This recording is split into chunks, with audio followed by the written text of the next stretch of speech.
लूका रचित सुसमाचार 21वां अध्याय। फिर उसने आंख उठाकर धनवानों को अपना अपना दान भंडार में डालते देखा, और उसने एक कंगाल विधवा को भी उसमें 2 दमड़ियां डालते देखा। तब उसने कहा, मैं तुमसे सच कहता हूं कि इस कंगाल विधवा ने सबसे बढ़कर डाला है, क्योंकि उन सब ने अपनी अपनी बढ़ती में से दान में कुछ डाला है, परंतु इसने अपनी घटी में से अपनी सारी जीविका डाल दी है। जब कितने लोग मंदिर के विषय में कह रहे थे कि वह कैसे सुंदर पत्थरों और भेंट की वस्तुओं से संवारा गया है, तो उसने कहा, वे दिन आएंगे जिनमें यह सब जो तुम देखते हो, उनमें से यहाँ किसी पत्थर पर पत्थर भी न छूटेगा जो ढाया न जाएगा। उन्होंने उससे पूछा, हे गुरु, यह सब कब होगा, और ये बातें जब पूरी होने पर होंगी तो उस समय का क्या चिन्ह होगा? उसने कहा, चौकस रहो कि भरमाए न जाओ, क्योंकि बहुतेरे मेरे नाम से आकर कहेंगे कि मैं वही हूं, और यह भी कि समय निकट आ पहुंचा है, तुम उनके पीछे न चले जाना।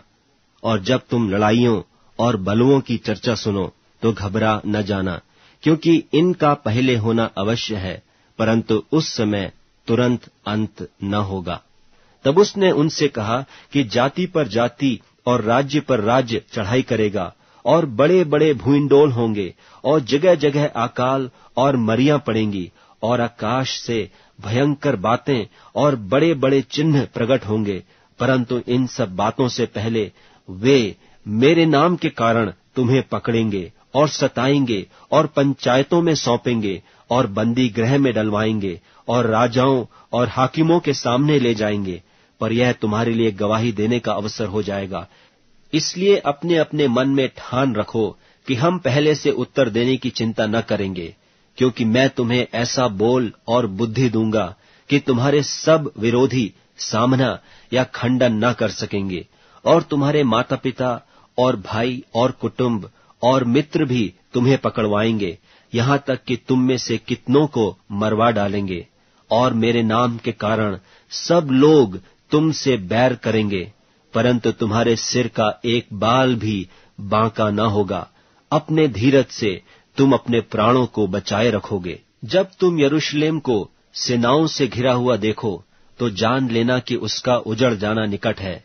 तब जो यहूदिया में हो वह पहाड़ों पर भाग जाएं, और जो यरूशलेम के भीतर हो वे बाहर निकल जाएं, और जो गांवों में हो वे उसमें न जाएं, क्योंकि यह पलटा लेने के ऐसे दिन होंगे जिनमें लिखी हुई सब बातें पूरी हो जाएंगी। उन दिनों में जो गर्भवती और दूध पिलाती होंगी उनके लिए हाय हाय, क्योंकि देश में बड़ा क्लेश और इन लोगों पर बड़ी आपत्ति होगी। वे तलवार के कौर हो जाएंगे और सब देशों के लोगों में बंधुए होकर पहुंचाए जाएंगे। और जब तक अन्य जातियों का समय पूरा न हो तब तक यरूशलेम अन्य जातियों से रौंदा जाएगा, और सूरज और चांद और तारों में चिन्ह दिखाई देंगे, और पृथ्वी पर देश देश के लोगों को संकट होगा, क्योंकि वे समुद्र के गरजने और लहरों के कोलाहल से घबरा जाएंगे, और भय के कारण और संसार पर आने वाली घटनाओं की बाट देखते देखते लोगों के जी में जी न रहेगा, क्योंकि आकाश की शक्तियां हिलाई जाएंगी। तब वे मनुष्य के पुत्र को सामर्थ और बड़ी महिमा के साथ बादल पर आते देखेंगे।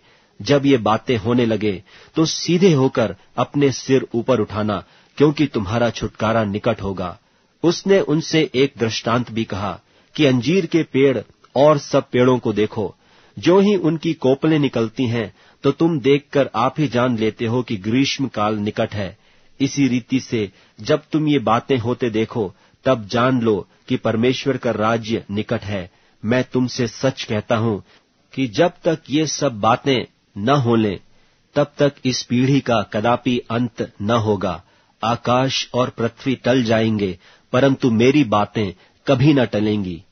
इसलिए सावधान रहो, ऐसा न हो कि तुम्हारे मन खुमार और मतवालेपन और इस जीवन की चिंताओं से सुस्त हो जाएं, और वह दिन तुम पर फंदे की नाई अचानक आ पड़े, क्योंकि वह सारी पृथ्वी के सब रहने वालों पर इसी प्रकार आ पड़ेगा। इसलिए जागते रहो और हर समय प्रार्थना करते रहो कि तुम इन सब आने वाली घटनाओं से बचने और मनुष्य के पुत्र के सामने खड़े होने के योग्य बनो। और वह दिन को मंदिर में उपदेश करता था और रात को बाहर जाकर जैतून नाम पहाड़ पर रहा करता था, और भोर को तड़के सब लोग उसकी सुनने के लिए मंदिर में उसके पास आया करते थे।